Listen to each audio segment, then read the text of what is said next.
Magandang araw sa ating lahat mga ka-info. Andito naman tayo ngayon para sa isang tutorial kung saan ituturo ko sa inyo kung paano ayusin yung laptop na automatic nag-turn off. So kagaya nito, try natin turn on yung laptop natin. So after a minute or a second, automatic yan mag-turn off. So ano nga ba ang gagawin natin pag automatic nag-turn off yung laptop natin? So meron tatlong dahilan kung bakit automatic na nag-turn off yung isang laptop. So una is maaring nasa battery. So i-check natin yung battery natin.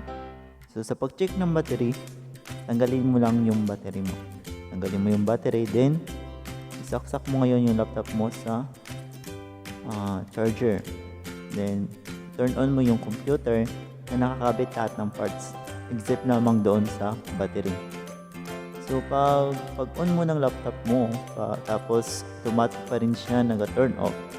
So ibig sabihin, hindi sa battery yung problema. Next naman is yung fan ng laptop natin. Maaaring yung fan ng laptop natin is madumi na. So hindi na makakadaloy yung hangin papuntang CPU na mag-cool down ng CPU natin. So try natin linisan yung fan ng laptop natin. So after natin malinisan, try natin i-on yung laptop natin. So pag on natin, ganun pa rin yung problema, automatic turn off pa rin. So the next na i-check natin is yung keyboard. So isa sa mga problem din, isa sa mga dahilan kung bakit nag-automatic turn off yung laptop natin is dahil sa keyboard. Maaring may short circuit doon sa keyboard. So ang kailangan natin gawin, tanggalin natin yung connection natin papuntang keyboard. Then after natin matanggal, i-turn on natin yung laptop natin. So paano natin ma-turn on yung laptop natin na yung power on niya ay nasa keyboard? So simple lamang guys. Ang gagawin natin is i-jumper natin yung power on natin. So kung makikita nyo dito, kung makikita natin dyan, merong yung connection natin, yung panlagyan ng flex papuntang keyboard natin, yung pin sa left side. Pag doon nakaharap yung ito, yan. Pag doon yung nakaharap, sa left side tayo magsisimula. So mula sa left side, yung dalawang pin mula sa left side, i-jumper natin. Lagyan natin ng connection. Kasi yun yung turn on. So ito, subukan natin. So yun, nag-turn on na siya. So ibig sabihin, so hintayin natin kung mag-turn off ba yung laptop natin na walang keyboard.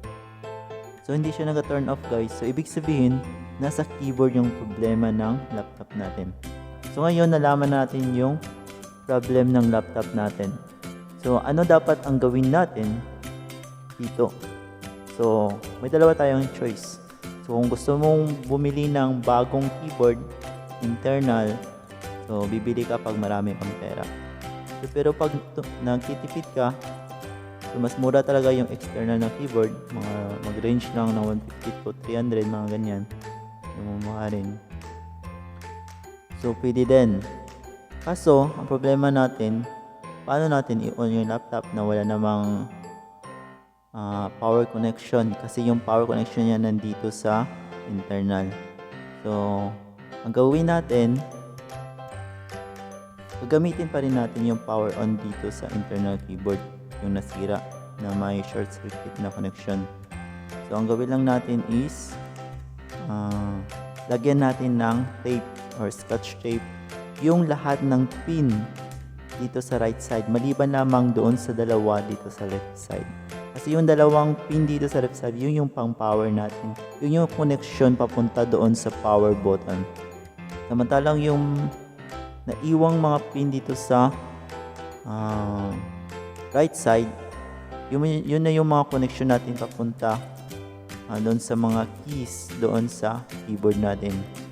So kailangan natin takpan yun kasi ang kailangan lamang natin is yung power button. So, yan guys, takpan na natin ng scotch tape. Ayun guys, ang ginamit ko pang package ng scotch tape. So, ilalagay lang natin. Takpan natin yung pin. Isip lang doon sa dalawa.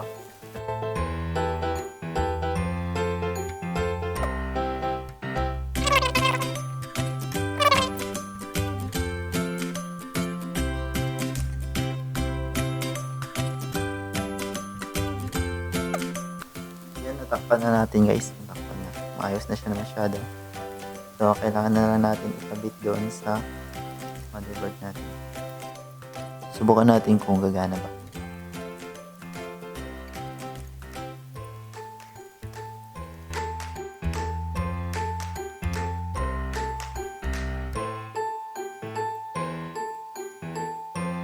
So ngayon, susubukan natin kung gagana ba siya. I-on natin yung power button dito.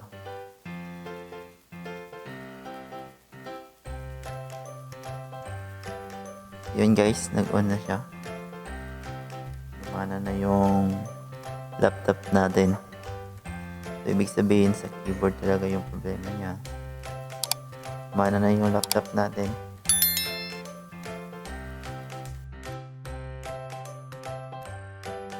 Yan, hindi na siya namamatay. Ibig sabihin sa keyboard talaga yung problema. So, yun guys, gumana na yung ano natin.